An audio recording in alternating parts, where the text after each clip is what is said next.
Hello guys, welcome to my YouTube channel Prabhakar Singh. Guys, stock market की class में आप सभी का बहुत बहुत स्वागत है। और गाइस, आज हम स्टॉक मार्केट की लर्निंग क्लास में सीखेंगे सपोर्ट और रेसिस्टेंस के बारे में। ये एक बहुत ही बेसिक नॉलेज है जो कि आपको पता होनी ही चाहिए। अगर आप स्टॉक मार्केट में एंट्री कर रहे हैं या फिर आप हैं तो आपको इस बारे में नॉलेज होना चाहिए। इससे होगा क्या कि जो भी स्टॉक मार्केट में लॉसेस होते हैं उसको हम कंट्रोल कर सकते हैं। ओके गाइस, तो आज हम स्टेप बाय स्टेप समझेंगे गाइस कि कैसे हम आगे बढ़ें, स्टॉक मार्केट की लर्निंग को हम कैसे आगे बढ़ाएं। ठीक है, तो उसके लिए हमें स्टार्ट करना पड़ेगा बिगिनर लेवल से। बिगिनर लेवल से आप सीखिए, समझिए और उसके बाद आगे बढ़िए। ओके गाइस, तो टॉपिक है हमारा क्या, सपोर्ट रेसिस्टेंस। अब होता क्या है ये सपोर्ट रेसिस्टेंस, इसके बारे में जानेंगे। देखिए गाइस, यहाँ पर दो लाइन दिख रही है आपको। एक नीचे वाली लाइन दिख रही है, ये हो गई आपकी सपोर्ट एरिया। क्या हो गया आपका सपोर्ट एरिया। और ये जो अपर लाइन है ये हो गया आपका रेसिस्टेंस एरिया। ओके, देखिए गाइस, यहाँ पर जैसे कि XYZ कंपनी है, स्टॉक है, उसका प्राइस 95 रुपीज़ है और उसका प्राइस मूव करता है, मूव करके कहाँ जाता है 110 पे जाता है और उसके बाद फिर रिटर्न आता है, फिर आता है 95 पे, उसके बाद फिर जाता है 110 पे।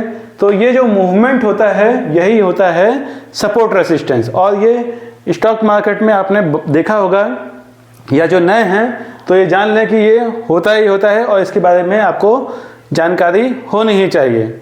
अब गाइस, होता क्या है कि आपको ये ध्यान देना होता है कि ये जो प्राइस मूवमेंट होता है वो कितनी बार हो सकता है। मेनली 3 से 4 बार हो सकता है, आम बात है। पर उसके बाद ये जो सपोर्ट जो एरिया है वो आपका टूट भी सकता है गाइस, ये भी ध्यान देना है। इसलिए जो भी डे ट्रेडर हैं या जो भी ट्रेडिंग करना चाहते हैं तो उनको एक स्टॉप लॉस लगाना पड़ता है। स्टॉप लॉस जो है वो प्रिकॉशन का काम करता है, मनी को बचाने में बहुत अहम भूमिका निभाता है स्टॉप लॉस। तो स्टॉप लॉस जो ट्रेडिंग करते हैं उनके लिए तो विशेषता होना ही चाहिए। और ये आपका इन्वेस्टिंग में भी काम आ जाएगा सपोर्ट रेसिस्टेंस, और आपका ट्रेडिंग में भी काम आएगा, शॉर्ट टर्म में भी काम आएगा, लॉन्ग टर्म में भी काम आएगा। ये सपोर्ट रेसिस्टेंस जो है वो हर एक टाइम फ्रेम में काम करता है। ओके गाइस, तो गाइस आप देखिएगा गाइस, होता क्या है, एक एग्जांपल से समझाता हूँ कि जैसे कि एक बॉल है, जैसे कि हमने उसको नीचे पटका तो ऊपर जाएगा, ऊपर के बाद फिर नीचे आएगा, फिर नीचे के बाद फिर ऊपर आएगा। आप देखे होंगे कि जैसे जैसे वो अप डाउन होगा तो उसका जो रेजिस्टेंस है कम होते जाता है ना। पर वहीं अगर प्रेशर से फेंका जाए तो क्या होगा, मान लीजिए यहाँ तक रेजिस्टेंस था और उसको प्रेशर से हम बॉल फेंकें तो रेजिस्टेंस क्या होगा, टूट जाएगा। तो सेम यहाँ पर भी वही चीज़ होता है, सपोर्ट रेजिस्टेंस। ओके, जैसे कि एक बार ये सपोर्ट लिया, इस प्राइस ने यहाँ पर रेजिस्टेंस लेके यहाँ सपोर्ट लिया, उसके बाद फिर यहाँ पर रेजिस्टेंस लेके प्राइस ने फिर सपोर्ट लिया। तो जितनी ज़्यादा बार ये अपना सपोर्ट एरिया पर आता जाएगा, अगर जितनी बार आ रहा है तो ये समझिए कि जो सपोर्ट एरिया है वो वीक होते जा रहा है। तो हो सकता है वो अगली बार ऊपर जा करके वो नीचे ब्रेक डाउन दे दे। ठीक है, तो जो स्टॉक का भाव है वो नीचे चले जाएगा। तो उसके लिए आपको क्या करना पड़ेगा, यहाँ पर आपको स्टॉप लॉस भी रखना पड़ेगा।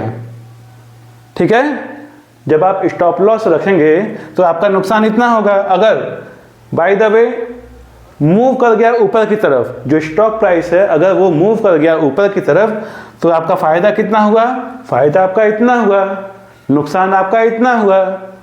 तो बहुत ही इंपॉर्टेंट चीज़ है गाइस, हम एक एक टॉपिक को अच्छे से समझेंगे ताकि कोई भी प्रॉब्लम ना आए।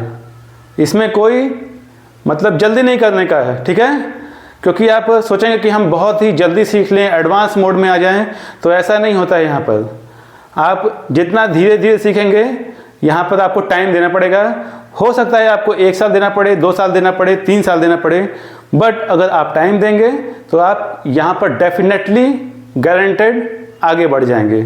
क्योंकि आपने देखा होगा गाइस, किसी भी कोई भी जब हम कोर्स करते हैं, जैसे मान लीजिए कि किसी को प्रोफेशनली कोर्स करना है तो उसको MBA करना होता है, तो 2 साल का कोर्स करना होता है, उसके बाद प्रैक्टिस करता है, उसके बाद वो बिजनेस में एंटर करता है। डायरेक्टली तो एंटर नहीं करता है।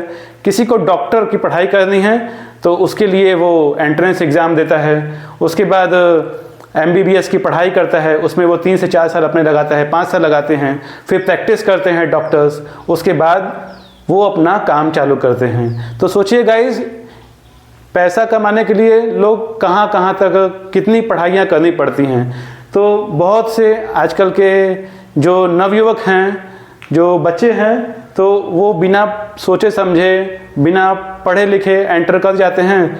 और यहाँ पर जानते हैं कि आप बहुत सारे यहाँ पर प्राइस को, भाव को ऊपर नीचे ले जाने के, जिसको हम लोग आम बोलचाल की भाषा में पंप और डंप भी कहते हैं। पंप मतलब ऊपर की ओर ले जाना प्राइस, और डंप मतलब प्राइस को नीचे की ओर धकेल देना। ठीक है, तो ये बड़ी बड़ी कंपनियां जो बहुत बड़े बड़े इंस्टीट्यूट रहते हैं वो ऐसा काम करते हैं। हर कोई तो नहीं, पर कुछ रहते हैं ऐसे, और जो स्टॉक मार्केट को पूरा बिल्कुल एकदम अपने कंट्रोल में रखते हैं। बहुत बड़े बड़े प्लेयर्स रहते हैं, उनका नाम तो पता नहीं, पर रहते हैं गाइज। तो ऐसे जो पेनी स्टॉक्स हैं, आप सावधान रहिएगा, पेनी स्टॉक्स में पैसे ना लगाएं। अगर आपको पैसे इन्वेस्ट करना ही है तो वैल्यू इन्वेस्टिंग करें, जो कि मैं वैल्यू इन्वेस्टिंग को ही प्रेफर करता हूं। आप वैल्यू इन्वेस्टिंग करिए, और इन्वेस्टमेंट में गाइस पैसा तो बनता ही बनता है। आप वैल्यू इन्वेस्टमेंट करेंगे, अपना जो हॉरिजन है वो लंबा रखेंगे, 8 से 10 साल का रखेंगे, तो आपका पैसा बहुत अच्छे से बनेगा अगर वैल्यू इन्वेस्टिंग करते हैं तो। और ट्रेडिंग करते हैं तो आपको ये सब जो आपको मैं नॉलेज दे रहा हूँ, तो आप इसको कंज्यूम करते जाइए। तो आप ट्रेडिंग भी कर सकते हैं, ट्रेडिंग तो कर सकते हैं, बट आपको स्टॉप लॉस लेना पड़ेगा। अगर आप स्टॉप लॉस नहीं ले सकते हैं, आपके अंदर स्टॉप लॉस लेने की क्षमता नहीं है, तो आप ट्रेडिंग से दूर रहिए। बट आप स्टॉप लॉस ले सकते हैं, हैप्पी स्टॉप लॉस ले सकते हैं, तो आप ट्रेडिंग कर सकते हैं। और उसमें भी मैं आपको यही सुझाव दूंगा कि आप डे ट्रेडिंग से दूर रहिए। जितना हो सके डे ट्रेडिंग से दूर रहिए, स्विंग ट्रेडिंग करिए। हफ्ता, 2 हफ्ता, 3 हफ्ता, महीना, 2 महीना के हिसाब से ट्रेडिंग करिए। वो आपके लिए ज़्यादा बेनिफिशियल से रहेगा।